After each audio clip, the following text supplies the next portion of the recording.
Pesadelos em Foco.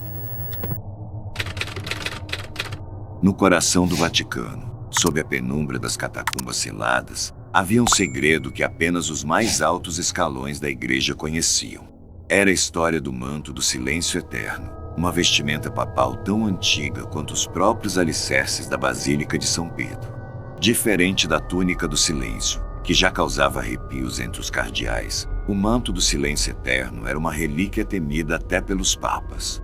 Ele não era usado em cerimônias públicas ou ritos conhecidos. Sua existência era mencionada apenas em sussurros, em corredores escuros onde nem mesmo as velas ousavam queimar por muito tempo.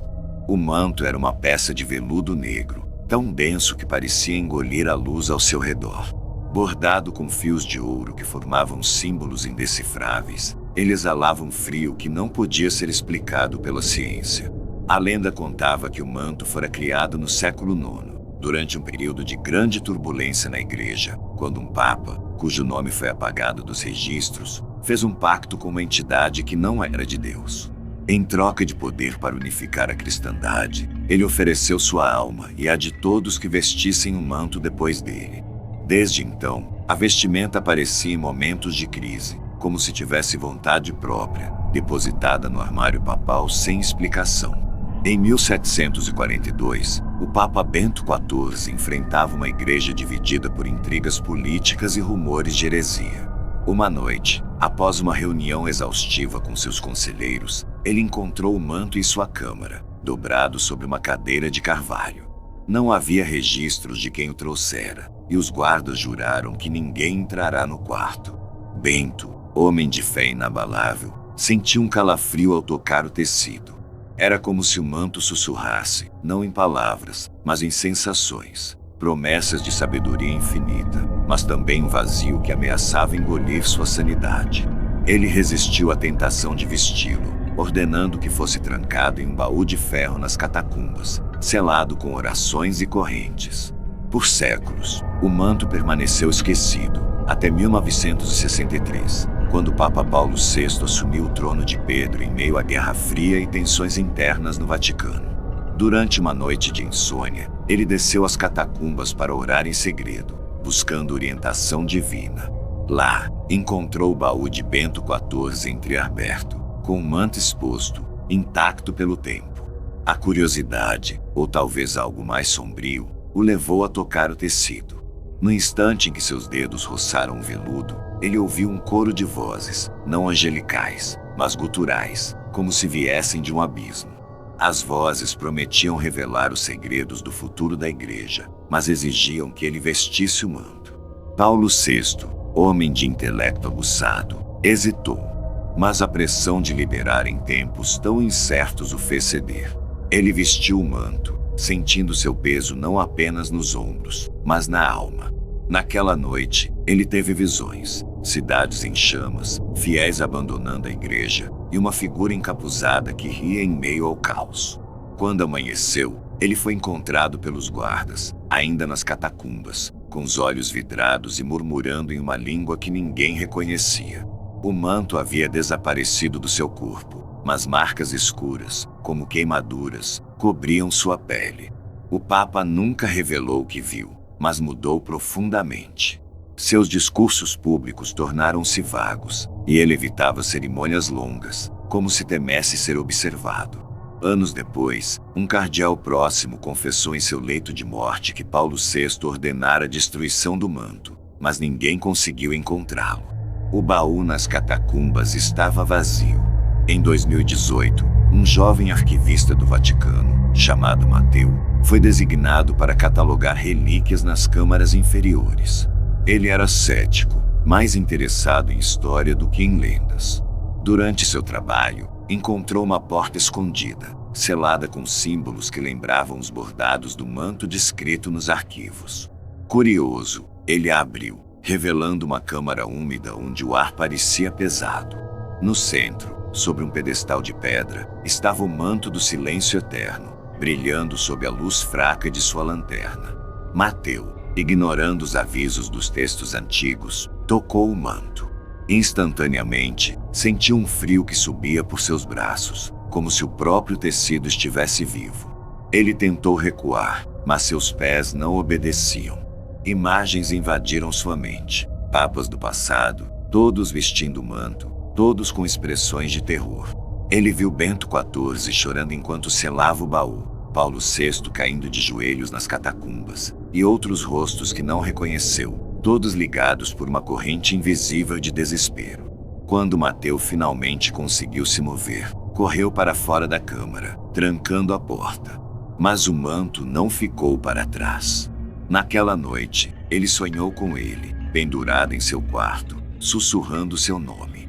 Dias depois, começou a ouvir vozes mesmo acordado, pedindo que ele o vestisse. Mateu pediu demissão e deixou Roma, mas os rumores dizem que ele nunca encontrou paz. Alguns afirmam que ele foi visto em uma vila remota, murmurando sobre um manto que o perseguia. No Vaticano, a câmara foi selada novamente, e o manto nunca mais foi mencionado oficialmente. Mas, em noites de tempestade, os guardas das catacumbas juram ouvir um farfalhar de tecido, como se algo se movesse nas sombras, esperando o próximo a sucumbir ao seu chamado.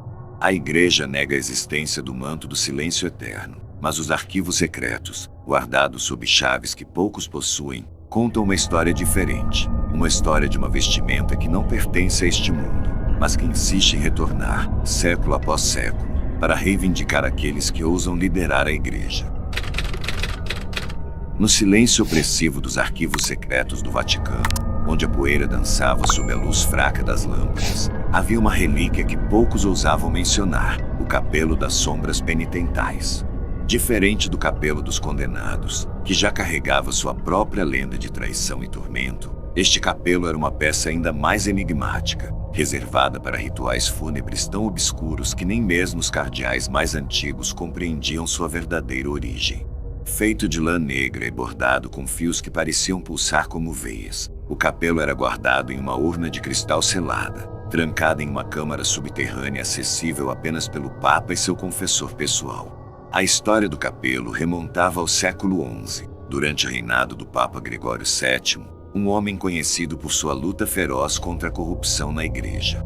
Diziam que, em um momento de desespero para purificar a cristandade, Gregório realizou um ritual proibido, invocando forças que prometiam absolver os pecados mais graves. O preço, porém, foi a criação do capelo, uma vestimenta que absorvia as culpas dos mortos, mas também suas dores, seus arrependimentos e suas maldições. Desde então, o capelo era usado apenas nos funerais de papas que morriam em circunstâncias misteriosas, como se sua presença pudesse apaziguar algo que a igreja não ousava nomear. Em 1823, o Papa Pio VII faleceu após um pontificado marcado por conflitos com Napoleão e tensões internas no Vaticano. Seu funeral foi discreto, mas os registros secretos indicam que o capelo das sombras penitentais foi usado pela primeira vez em séculos. O responsável por vesti-lo foi um jovem sacerdote, Dom Lorenzo, escolhido por sua devoção inabalável. Quando ele colocou o capelo sobre os ombros, sentiu um peso que ia além do tecido. Durante a cerimônia, realizada em uma capela isolada, Lorenzo ouviu sussurros vindos de todos os lados, como se os mortos do Vaticano clamassem por redenção. Após o ritual, ele foi encontrado desmaiado, com marcas vermelhas no pescoço, como se mãos invisíveis o tivessem estrangulado. Lorenzo nunca mais celebrou uma missa, passando seus últimos anos em um mosteiro, onde murmurava sobre sombras que não perdoam. O capelo foi selado novamente, mas sua lenda cresceu. Em 1978, a morte súbita do Papa João Paulo I, após apenas 33 dias de pontificado, trouxe o capelo de volta à tona. Um cardeal idoso, Dom Vitório, foi encarregado de preparar o corpo para o funeral. Contra os avisos de seus pares, ele insistiu em usar o capelo, acreditando que sua fé o protegeria.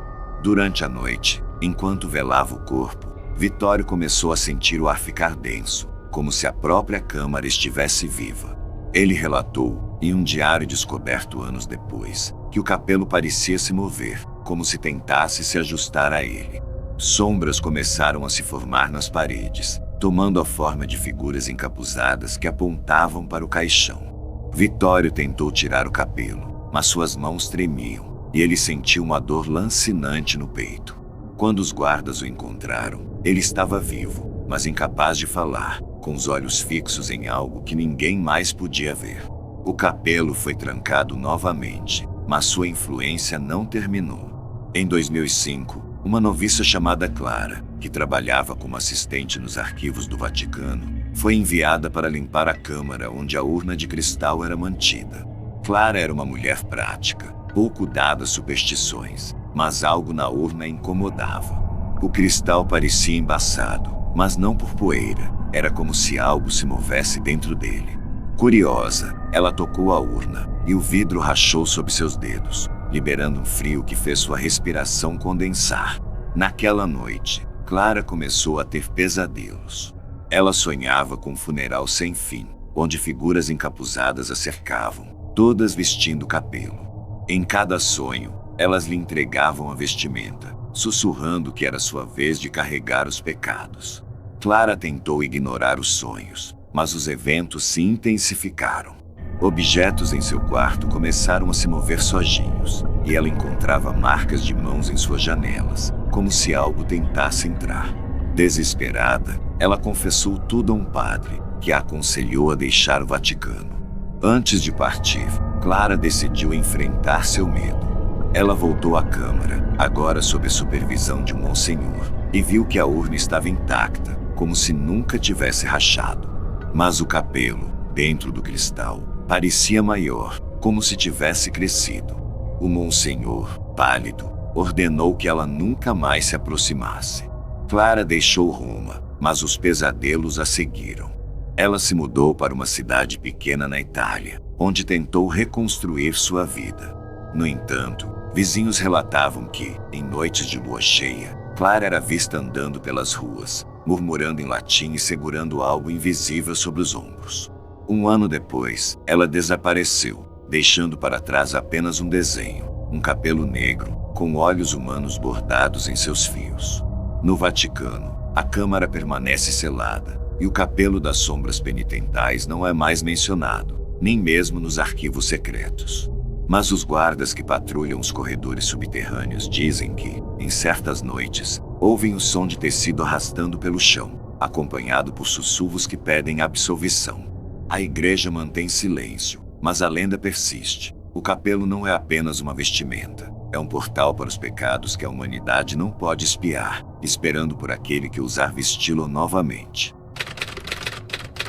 Nas profundezas dos corredores ocultos do Vaticano, onde o eco de passos ressoa como um aviso, havia um artefato cuja mera menção fazia os clérigos mais experientes estremecerem: a estola do lamento eterno. Diferente da estola das relíquias, que carregava fragmentos de santos e mártires, esta estola era uma peça singular, tecida com fios que pareciam absorver a luz, como se fossem feitos de sombras líquidas. Sua origem era um mistério, mas os arquivos mais antigos, guardados em câmaras seladas com selos de cera e orações, sugeriam que ela apareceu pela primeira vez no século XIII, durante o pontificado de Inocêncio III, um papa conhecido por sua severidade e visões apocalípticas. A lenda dizia que a estola foi criada por um monge herege, excomungado por tentar decifrar textos proibidos sobre a natureza do sofrimento humano. Em seu exílio, ele teria feito um pacto com uma força desconhecida, oferecendo sua alma para tecer uma vestimenta capaz de conectar o portador aos lamentos dos condenados. A estola, segundo os rumores, não era usada em bênçãos ou cerimônias públicas. Ela era reservada para rituais secretos, realizados apenas quando a igreja enfrentava uma ameaça espiritual tão grande que exigia o confronto direto com o sobrenatural. Quem a vestisse, dizia-se, podia ouvir os gritos dos que pereceram em pecado, mas corria o risco de se perder em sua agonia. Em 1492, durante o pontificado de Alexandre VI, a igreja enfrentava um período de escândalos e divisões. Uma noite, após uma série de sonhos perturbadores, Alexandre foi encontrado por seus conselheiros em uma capela subterrânea, segurando a estola do lamento eterno. Ele não a vestia, mas seus olhos estavam arregalados, e ele murmurava sobre vozes que não silenciam. Segundo os registros, ele ordenou que a estola fosse trancada em um cofre de prata, selado com sal e água benta, e nunca mais mencionada. No entanto, dias depois, um dos guardas que transportou o cofre foi encontrado enforcado em sua cela, com marcas de dedos em seu pescoço que não correspondiam a mãos humanas. A estola permaneceu esquecida até 1870, quando o Papa Pio IX enfrentou a perda dos estados papais e a crescente secularização da Europa. Em um momento de desespero, ele decidiu realizar o ritual secreto para o qual a estola era destinada, buscando orientação divina. A cerimônia ocorreu em uma câmara sob a Basílica de São Pedro, iluminada apenas por velas negras. Quando Pio vestiu a estola, o ar ficou pesado, e os presentes relataram um som como de 1000 vozes chorando ao mesmo tempo. O Papa caiu de joelhos, gritando palavras incompreensíveis, enquanto sombras pareciam se formar ao seu redor, figuras indistintas que se dissipavam quando alguém tentava focar nelas.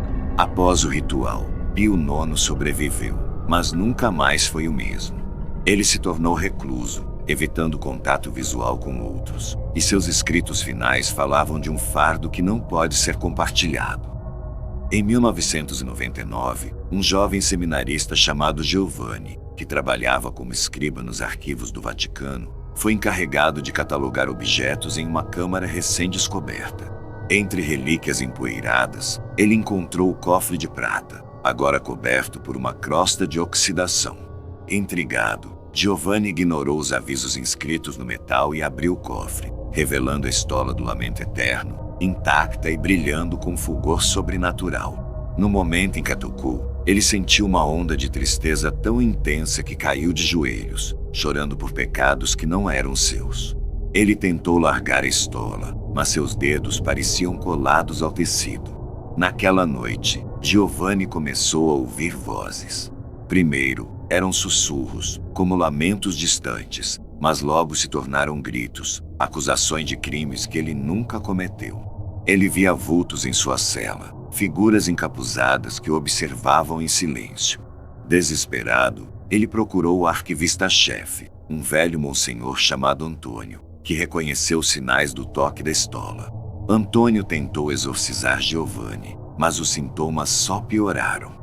O seminarista começou a escrever freneticamente, enchendo páginas com confissões de pecados que remontavam a séculos, como se estivesse canalizando as almas presas na estola.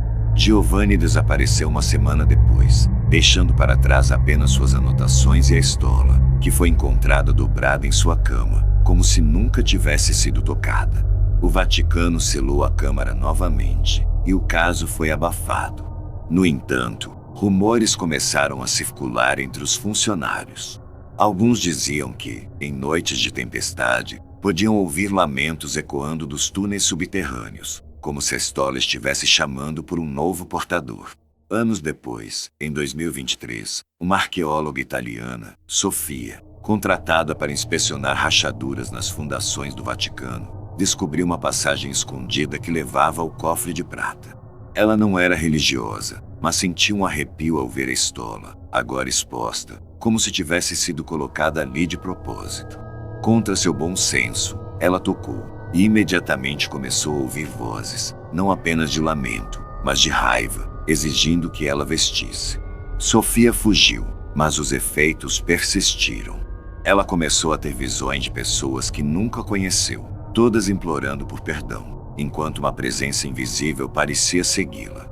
Sofia buscou ajuda em um convento, onde uma freira idosa reconheceu os sinais e a aconselhou a queimar qualquer conexão com a estola. Mas, quando Sofia tentou destruir as fotos que tirou do artefato, elas reapareceram em seu celular, intocadas. Ela abandonou sua carreira e se isolou em uma vila remota, mas vizinhos relatavam que, à noite, ela era vista parada em seu quintal, olhando para o vazio, com algo invisível pendurado em seus ombros.